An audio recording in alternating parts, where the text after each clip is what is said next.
Hello and welcome to McGrawesome Sauce, the podcast all about helping entrepreneurs level up to become awesome.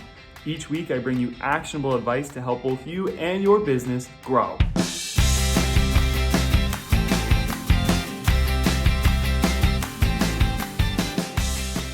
This week I interviewed Lindsay Johnson, the Radical Connector.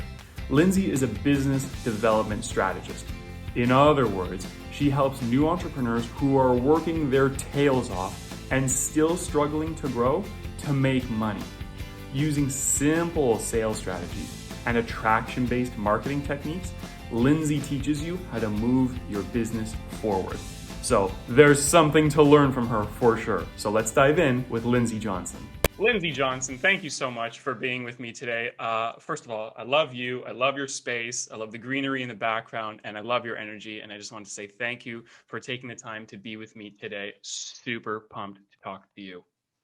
As am I, considering that our first conversation was a 30-minute appointment that I think turned into just over 2 hours. Do you remember that? Oh my God. I feel like we're going to fill the space with some knowledge today.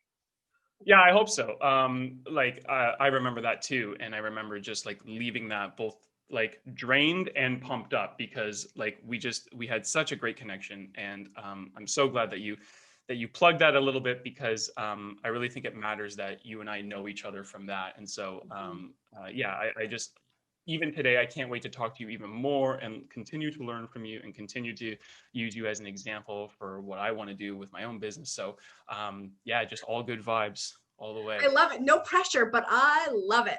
Yeah, you better, I'm setting a standard and you better meet it, Lindsay. So I know that Lindsay Johnson also goes by the Radical Connector. And what you are best at and what you aspire to be is that you are a business strategist, a business development strategist. Yeah. And there is a clear distinction between, and not a lot of many people know this, but people tend to blur the lines between business development strategy and brand strategy, and the tone of voice that they're using when they go out on social media. It's the same thing everywhere. Like business development and brand strategy are two very different things, and there's a mishmash of other things in there. Help me clear this up, Lindsay. What is a business strategist? What do you do for people? How do you help them?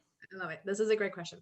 Okay, so first of all, if you come to me for brand strategy, I am not your person. I am kicking you back to Nick because that's what you do, right? That is what you do and you do it well, right? When it comes to business development, so I work a lot with early stage entrepreneurs, 0 to 5 years. And when I say business development, most of them don't know what that means. What that means is how you make your money. It's the new business you develop, turning strangers into customers. This is what I do. And so because I work with early stage, there's definitely a lot of focus on the foundations.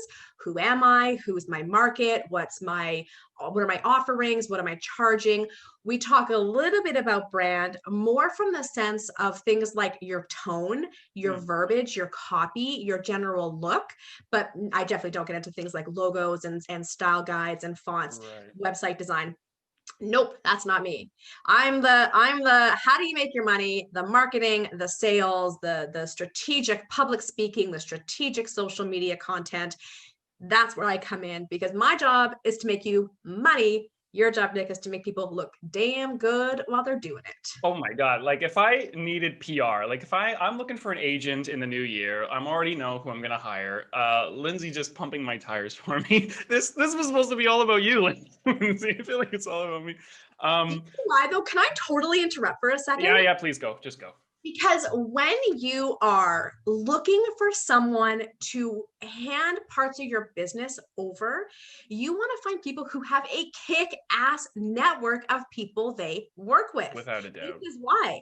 Because I'm not going to send you to just anybody. I have very specific people that I'm going to send you for your branding, for your PR. If you want to be an influencer, I'm going to hook you up with the right agents, right? Like you want to have people who have solid networks of other professionals who can really get you to where you want to go. Thank you so much for bringing that up because I think that people, and I was like this just a few months ago, where I looked at the term networking and Mhm. networking as an activity as something that was, for lack of a better term, disposable, optional. I'll get to that when I get to it. Networking is just a flimsy little activity that if I have time for it, I'll do it. Why should networking be absolutely obligatory? Why should it be one of the first things that you talk to anybody about as they're trying to develop their own business? Why should people develop their own personal network of people? Push it really hard, lean into it, and really try to glean opportunity from networking. So many questions there, I know. For those that are watching the video would have seen my reaction. And for those that didn't Mm, watch and only listening, didn't see me freak out, I'm gonna try not to take this personally. Okay. So with your permission, I'm gonna try to answer all of these. It might take sure. me a couple of No, of minutes here. course. So it's really funny because when I started my business, my very, very first iteration of my company was all about networking, how to grow your business through networking. And I was getting all this corporate work, like tons and tons of corporate workshops and one-on-one corporate clients, because they understood the power of networking. Do you know who doesn't understand the power of networking? New entrepreneurs. Mm, And yet it is the most powerful muscle that you can develop in getting a steady stream of future revenue that will pay off for years. I'm literally doing a workshop next week on how I generated at $8,000 this 1 month. Well, I'm giving away the answer, but hopefully by the time this airs, it'll be over. But literally talking about this one powerful practice, and that's networking. Literally 8 grand in a matter of 1 week came in purely from people I have established relationships with through referrals and repeat business. Literally didn't sell a thing. It was all inbound, right? Everyone was reaching out to me. And in a new entrepreneur's world, 8 grand in a week without lifting a huge. finger, are you kidding me? Yeah. Right? So networking is amazing, amazing for revenue growth and referrals for now and for years to come. But also you get these incredible opportunities and doors open to you that you would never not only have had access to, probably didn't even know would exist if it weren't for meeting certain people, right? Yeah. And if you look at, oh man, I'm getting fired up here, Nick. If you Hmm. right? So if you look at people who have like these PR spots or like have these really powerful collaborations with brands and things like that, so much of that is networking. It's who you know, right? Yeah. Yeah. And then one last point to that, which is that if you were in the first 3 years of your business, networking is the most important work you're going to do to not only understand your market so that you can market and sell better to them, to get quick uptick on easy sales, to get some revenue cash flow coming in. And again, to open those doors so you have a wider reach with who you are and what you're doing. And it's not up to you to generate all your own business because you get things like this, like podcasts. So yeah, networking, essential, Hmm. essential in the first 3 years of your business. And then you will soon realize that it's essential for everything for always.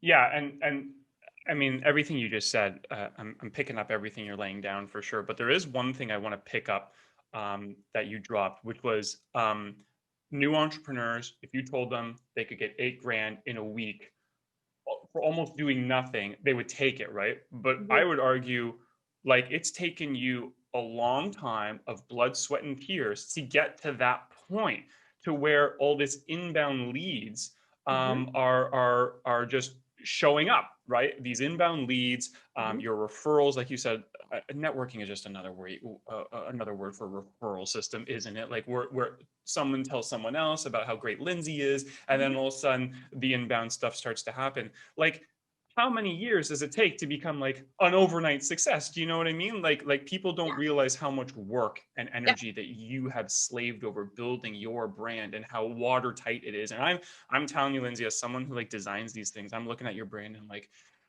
holy shit, like this is like so much polish and so much gloss is on this, and it's like I'm looking at it and I'm trying to find holes in it, and it's like a well-oiled machine, and like you're so good at what you do, and I'm like using you as an example now. Just Mhm. the way your website feels, the way you show up online, your YouTube content is is stellar. Like everything looks like it's coalescing, but it's taken years Mhm. of development for this. And I realize I'm moving the goalposts here A little bit. I'm trying to keep track of question. all the threads. I know, I'm sorry. I've got 2 threads I'm going to dive into, so don't worry. I'm with it. Keep going. I love it. I love it. But this is the reality where it's like you said, I love the 1 to 3 year example where it's like in the first 1 to 3 years, you better be taking the term networking seriously, and it better be full throttle injected into your business, because this is what's going to help this thing grow. Yeah. Yeah. May I dive in? Oh, dive. Diving away. Where's my swim cap? Okay. When are we starting our own podcast? Like, I I just know, want to right? like anyone else can. You and I, like the two coasts coming together, brand and business dev coming together in a beautiful symbiotic relationship. This needs to happen. Can I tell you that you are not the first person to say this to me? And the thing is, I love interviewing people just like you. I love it. And I promise my podcast is coming next year. I promise. Okay. I've publicly said it, and I will have you on, and we can double up, because it's brilliant. And I love these really, I love these conversations where we get real. And I'm gonna use that as a segue into addressing what you just said. Sure. So I'm going to warn the listeners and viewers right now. I'm feeling spicy right now. I'm feeling hot under the collar, okay? Because I am seeing this, oh gosh, I'm going to try to keep it calm. Okay. I am seeing this toxic trend of people saying that you can go from 0 to 100K in 6 months if you just follow their program. And those people are not telling you the whole story. I promise you they didn't do that. I promise you they didn't go to 100K or 200K in the first 6 months of their business. I promise you they didn't. There are years behind that of falling on their faces, of trying things and not getting it right on their way to getting it kind of right? There is years of building their list, of understanding their market, perfecting their market, okay? Now, I believe that they maybe launched a new program, and that program went from 0 to 6K, but their business didn't. And so we need to address that in the world of entrepreneurships, because everybody is out here thinking that they can achieve that with the wonders of social media. And they can't, because it takes a long time. It takes years to really understand. And this where branding comes in, not only who you are, but who your market is and how you connect to them. And you are going to do a lot of things wrong because you've never built a business before. Why would you know these answers? You have to go and learn, right? It's like somebody doesn't like finish grade 3 and then say, okay, I'm ready, hand me my scalpel, I'm going to perform my first brain surgery. Yeah. But that's the culture, and it's not true. And so new entrepreneurs are, first of all, doing a lot of things that are never going to work for them because it's way too advanced of a business development strategy. And also you're internalizing this failure that's not real. This is just a part of building a business. There's so much failure. There's so much wrongness in the beginning until you figure it out. That's the process. And so for everybody that's participating in this talk right now, if you could just give yourself a moment to breathe, just a sigh of relief that no matter where you're at, if you weren't one of those overnight successes, please trust that you weren't supposed to be. Nobody is. That's not the way businesses are built. Okay. I'm going to go on to the next point. All right. So to your point about like the networking and why you got to be in there working, the other thing that is sort of preached out there is that you can have passive income and never have to work a day in your life. You're just going to go create a course and go to these ads and blah, blah, blah. Okay. Not true. Oh my God. First of all, and you and I talked about this. We have. Passive income is anything than passive, right? Oh yeah. And you have to, you guys, I feel like the female Gary Vaynerchuk right now. Like I like to say I'm tough love wrapped in sugar, and Gary is wrapped in sugar. It's just sugar, but then there's still a layer of spikes on top of the sugar, But I try to bring the sweet in, but I'm going to keep it real. You have to earn passive income. You have to earn your way there. You don't get there by just having an idea and buying a program and then boom. Okay. Yeah. And that's the networking. That's the public speaking, the creating the content, the when we could getting out to events and getting your hands dirty, getting up close and personal with your market and really understanding them. And then putting yourself out there, like through your branding, putting yourself out there in big ways to start to see what people are resonating with. And then turning that into some sort of revenue stream, and then working that for a while until you can finesse that into some sort of passive revenue stream. But it's a whole process, a whole journey. It doesn't just happen overnight because you want it. So there's your tough love wrapped in sugar. Y'all gotta work. You gotta work, and you gotta work hard for years. Like not a candy apple, but a candy ghost pepper. You're like, Yeah. you're like a chili dipped in honey, and then we're gonna package and patent this, and we're gonna make a whole bunch of cocktail bitters, all surrounded around Lindsay's flavors. Oh my God. Okay, you and I need to talk after that because I really would think about It's a creating new something. brand. It's a new business. I'm gonna do all the packaging for this. Lindsay's already got the network. We already know who. We already have our 1 to 2 year and then 5 year plan. It's all coming Also, together. remember how I talked about having powerful people in your network? I also have somebody who's she does better for you food and beverage marketing and branding. So no, sorry, not branding, marketing. So we can get it together and then we can go to her and then, yeah, she can get us like on the shelves. So let's make this happen. Lindsay's clearly CEO of this new company we're making.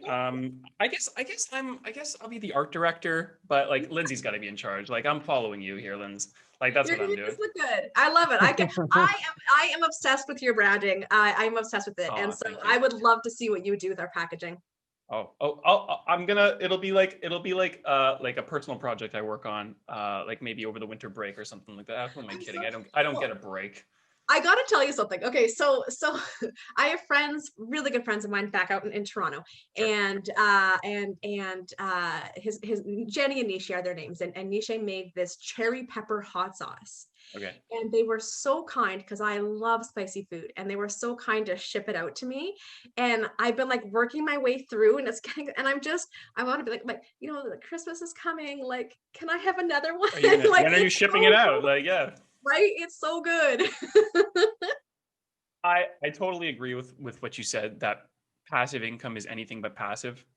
And I think people need to really wrap their heads around that passive income, at least in the beginning, is anything but passive. You have to build up your image and your brand and your business to the point where if you drop something or you hint at something, then it feels more passive. But even to drop that took some work, took some planning. You had to market it a little bit. So passive income is largely anything but passive. But a greater point that you brought up that I don't think enough people are talking about is this idea of failure. And I can't remember who said this. I wish I could credit them, but as you know, language is changing so much even in the last few years. There are certain words we just shouldn't be using anymore, and they should be completely just Eradicated. exactly. They should be dramatically removed from vocabulary and in common speech, anyways. But the idea, this word failure, why does failure have to be associated with shame? Every time, you see where I'm going with this? Like every time someone has a failure, especially in the entrepreneurial world, do you know how many times you're going to fail? This whole year has been a year of failure for me, Lindsay. I'm learning, but that's the difference. I do not associate my failures or my shortcomings to shame anymore. I associate them to, okay, I know what to do for next time. That's like where my head's at now. I'm like, oh, that didn't work, but I know I could make it work next time. So I'm just learning. I go from learn to learn. I go from failure to failure, but I feel like it's learn to learn, not shame to shame. Yeah. So I'm wondering, like, I can clearly tell you agree with that, but like, we need to remove the shame from failure, or just no one's ever going to do anything. Well, and I think, I mean, first of all, I again, if you're watching, you see me nodding. But for those listening, I have been nodding, and I fully agree. You know, so sometimes I'll say this, and I get a little resistance, which is that I don't think failure is real. I don't think it's real. I think that what we define, or what we define with the word failure, we're actually saying, I discovered a way that doesn't work. Mm-hmm. And if we can just, it's kind of like imposter syndrome. Imposter syndrome is real, but at the same time, it's not, because it's actually just lies and our own fears and our own old sort of tapes and things, our own beliefs that are coming to just kick us in the self-doubt stomach. It's not real. So we have to deal with what's going on with us so that we can keep moving forward and not become frozen in this self-doubt or this imposter syndrome. So it's the same with failure. It's not real. It's just, like you say, our own shame or guilt or pressure or perfectionism coming through and manifesting, and we're calling it failure. The truth is, okay, I don't know if anybody here watches Adventure Time. Oh but yeah. Right? There's this quote, and I use it all the time. Also, I'm a big sucker for memes and GIFs. If you got them, share them. Join the club. But there's this one that with the dog, I've forgotten the name now, and he's like, dude, sucking at something is the first step to getting kind of good at something, right? Oh my God. Like, right? Genius level. Genius level. Oh, that show, first of all, is not made for kids. The first time I watched it, I was watching with an 8-year-old. I'm like, you shouldn't be watching this. They're into it though. They're into stuff like that. Yeah. No, it is. But this is the thing, is you have to understand, as you just said earlier, with the words that have to be eradicated from our vocabulary. Words have charges. They have a charge in them. And if the word failure affects you, that means there's a charge around that word for you. So we need to investigate the charge. If you're feeling shame, that's the internal work you got to do. And that means that the entrepreneurial journey is going to bring that up for you to work on, to heal, to rectify. But failure as a concept, not real. It's not real. It is just proof that something you didn't work, and you have to find a different way, or not do it at all. I think it's becoming comfortable, getting comfortable, being uncomfortable. Oh, 100%. Like, how true is that for entrepreneurs? I was going to say that you literally just defined entrepreneurship. You have to get comfortable being uncomfortable, both in being in limbo, because come on, how many times have you been in limbo, right? All year? I don't know. Oh, 2020, yeah. Right? Being in limbo, but also, and this is where we come into branding. And I know this is your area of expertise, but I'm totally going to speak to it, which is that, where new entrepreneurs get a little bit tripped up in their branding. And I'm going to throw it back to you with a question right away. Sure. I'm just going to take over this interview. Where they get uncomfortable with their branding and don't show up in their branding is they don't yet have the confidence to claim and own who they are, who their brand is. And they tend to want to play it safe or mimic what they're seeing other people do. Thoughts? Oh my God. There's a lot that I could speak to about, obviously, differentiation, and USP is something you and I have talked about, your unique selling position, but even that's too vague of it. Like, it doesn't matter if you shore it up in just its initials or you actually flesh it out. Unique selling proposition, what is that?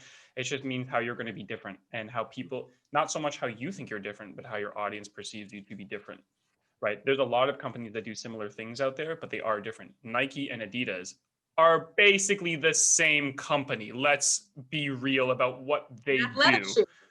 They are the same company. Their bare bones is the same company, but Nike and Adidas both give me a different feel, especially recently with the direction Nike's taken. So both of them are doing different things. And so both of those companies and a million other, like here in Canada, Starbucks and Tim Hortons basically do the same thing in a very different way for a different group of people. So again, it comes back down to your how you're going to differentiate yourself. And then once you find the tone of voice for your company, which is, we're using that as, we're personifying the company. We'll use your tone of voice. Then we can map it back to your literal tone of voice, like your voice box over a recording of your phone. Like, as you hit record and you stand in front of your phone, how is your physical, literal voice from your throat projecting to the camera? And I have said this several times. It's all about staying in your lane, being the authority on one subject or a small series of subjects. I can talk about anything in the world of design, I obviously can talk about logos and branding and packaging and a whole bunch of other things, but I will stay away from like UX and UI design. That's not my forte, right? So, and I won't stray too far the other way into traditional print design. That's also not my forte. So I have a lane that I like to stay in, and I'm Yeah. so confident about what I'm talking about that no one can touch it. And there are thought leaders in my space who would just back up what I'm saying anyway. So yeah, I think that's where the confidence comes from. I think it's being the authority, talking about what you know. I'm just going to say, and I'm going to back up what you just said. It is. And that's, again, this is where we tie in limbo and being uncomfortable and finding your confidence and finding your lane, is sometimes that takes time. So a lot of times, there's some businesses where their niche is very obvious, right? Like I'm a physical therapist for volleyball players. Like it's a really specific niche, right? Yes. I'm an orthodontist and I do kids braces. Sure. Right, but then there's other times where it's much more broad, because you're maybe turning a concept or a skill set into a business, and so it's you're still finding your way. And that's where we have to be okay with not knowing, okay with being uncomfortable, but getting to work, and getting into the like I said, getting our hands dirty, getting to work, and then allowing our lane to become clearer and clearer over time, not in 6 months, but allow our lane to become clearer, and allow our voice to get louder and louder. Yeah. Right? I also think there is a forgiveness variable here in that obviously not everybody you speak to on the internet is going to be your target audience, right? Even the big companies I just mentioned, all 7.8 billion of us aren't Nike customers. Nike doesn't serve the whole world. And they're like one of the biggest companies on earth. Even Apple, like the biggest company on earth, they know the entire planet's population isn't their customer. Not everybody on the internet and not everybody on the platforms you're on is going to listen to your message, but the ones that do are your sort of tribe, your loyal fans. They will forgive you if you literally stumbled over your words, if you tripped over a sentence, if the lighting wasn't perfect, if that message kind of sounded the same as maybe a message from 2 days ago, but you're the authority and you want to stay in your lane, you want to hammer down on that topic again. And also, like, let's not pretend how fickle content is. Like, I see one of your videos, Lindsay, as great as it is, I'm already looking for the next one. Like, I've already kind of moved on from that and I'm looking for the next one. So nobody remembers really, unless you're some celebrity or the president of the United States, where every one of your words is under a microscope. No one really remembers what you say, and the video of the day or the content of the day. They're moving on. And so there is a forgiveness variable here where your true fans, your loyal fans, just want more of you. They just want more of you. They'll forgive the little trip ups. They'll forgive the mistakes. There are no mistakes to them. Only really you can see them because you know you made them. So I think people need to get out of their own way. 100%.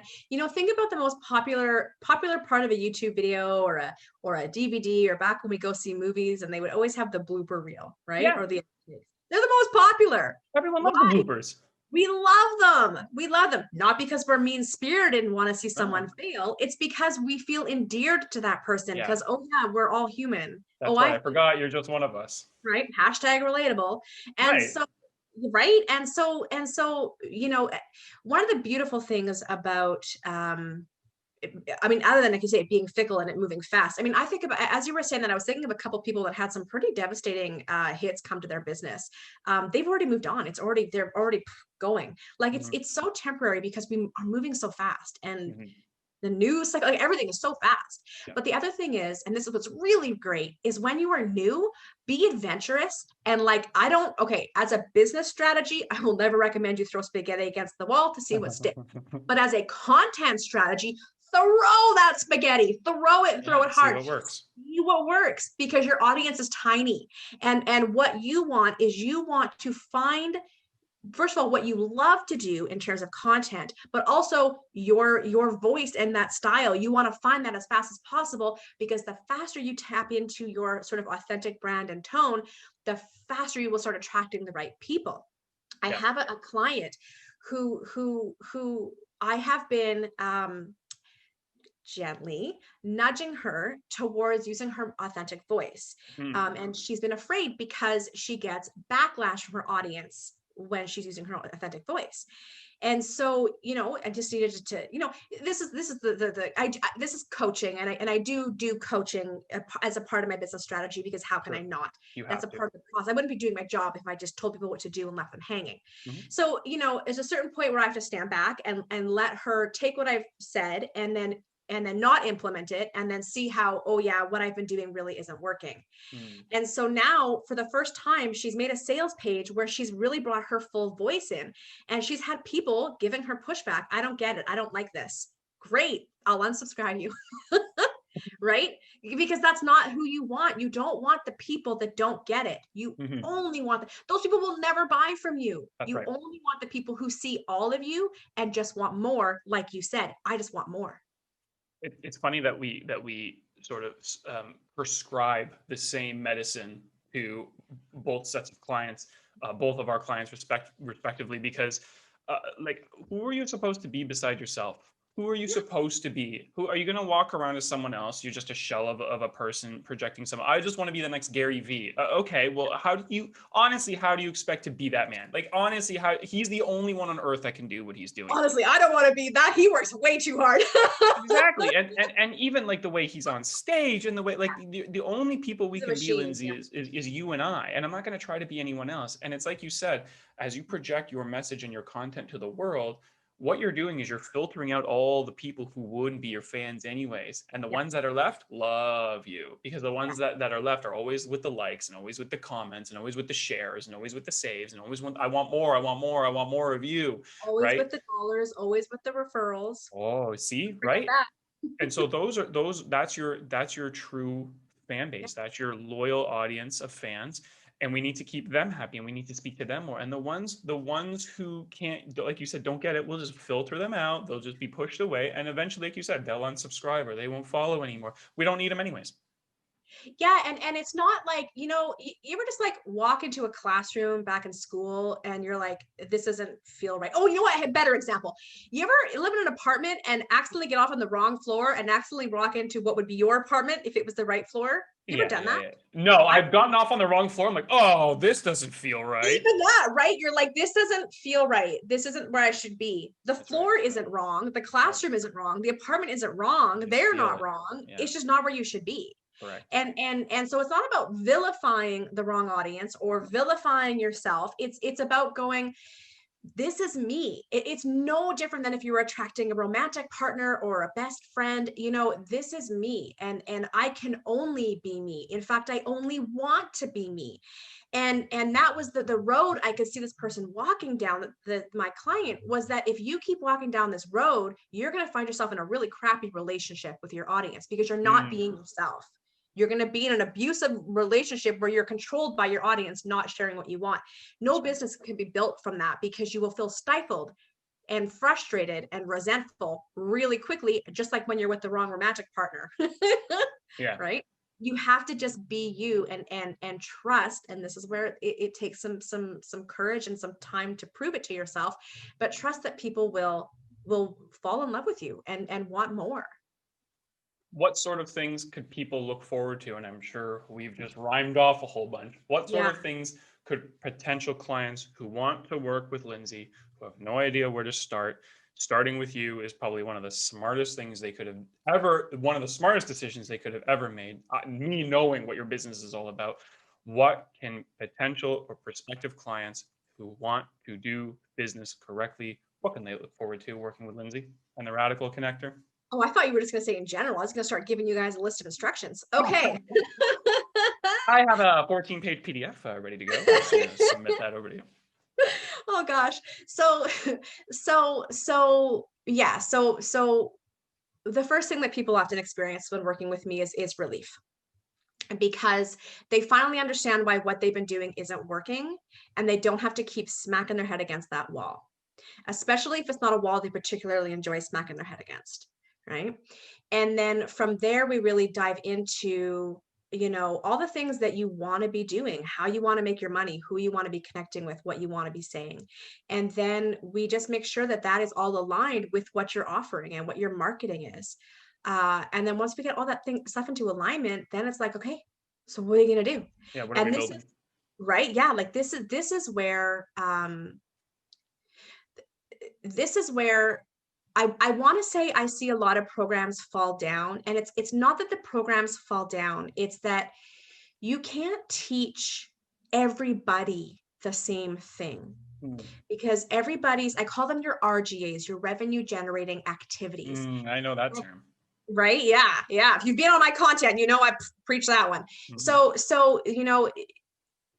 everyone's RGA is going. So I have four. I have what I call the 4 fast and free RGAs, revenue generating activities. They are networking, public speaking, community building, and list building, content creation. In your first few years, that's where you want to spend all of your time, not just for the revenue generation, but for the understanding of your market and perfecting your marketing, your proprietary systems, and USB or your unique value proposition. And just like this is the core of your business. This is what everything in the future will build on before you go to scale. Anyways, so people can like I find programs hint at it, or they tell you, now just go do this, now just go do that. But because everybody's is so different, you need to like try it and find what works for you. And so I can help people really create a strategy and action plan, but then you got to still go do the work. You have to go do the work. And then again, dude, sucking at something is the first step to being sort of good, right? You have to then go, oh, that didn't work, or, oh, that one really worked. So stop doing that and do more of this. And that is the growth phase. You're going to spend a good 2-3 years here in this growth phase, doing these RGAs, getting yourself really built up, and then we'll talk about scale. Don't come to me. Okay. Somebody posted something and they said they were scaling their business, but didn't know what offer to scale. Okay. I was like, well, if you don't know what offer to scale, do you think that you're ready to scale? You're not ready to scale until you have an offer that is selling like hotcakes, that you are ready to somehow transition and evolve into something that you can then scale. If you don't got that offer, you're not ready. So stop trying to scale and really commit to spending your 3 good years into really nailing down your market, earning that money, that revenue, and then let's talk scale. Oh my God, I just gave you so much. I'm sorry if that was way too much information. No, I love it. I love it. There we are. Oh, am I recording this? I hope so. But can you imagine if you weren't recording? We just had this bomb ass talk and that wasn't what? Even Oh, I don't have Control Z in my life. How do I undo like the last 45 minutes? How am I going to get back to, you have time travel over there on the West Coast, right? So yeah, I got like my TARDIS, my Doctor Who TARDIS. I'll just like flip us in there. And wait a minute. It's like 5 o'clock over here for me. It's only 2 for you. So this will work. I know this will work. Yes. I will just get on a plane and go faster than time. I mean, all the Star Wars and the stuff in the background, it doesn't make me a nerd enough. I had to talk about time travel in my own podcast today, Lindsay. I did not think that was going to happen today, but here we are. Listen, I dropped TARDIS and you didn't pick it up, so I know it's Doctor Who. I'm just okay. That's not right. A road I go down. I'm okay. So I'll drop one on you. Do you know what Warhammer 40K is? I do, but I don't think I watch it or consume it, whatever it is. But I know I've heard that before. But that's because I'm on Imager too much. Okay, so it's nothing you can really watch because it's not a show or movies. What? Yeah, like I know I've heard it. What is it? It's like Dungeons and Dragons, but the next level where you actually build the models, you paint them, and then you go and battle with them on a tabletop. It's like the next. It's like the next logical step of Axis and Allies. So I'm pretty sure that I've seen it referenced. I've heard it referenced. Yeah. Do they like film that kind of stuff? Like, why do I feel like it?